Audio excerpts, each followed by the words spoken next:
ومن أعرض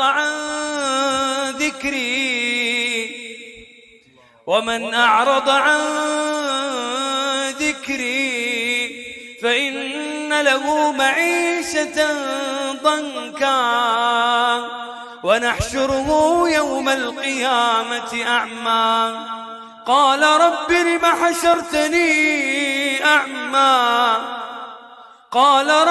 حشرتني أعمى وقد كنت بصيرا قال كذلك أتتك آياتنا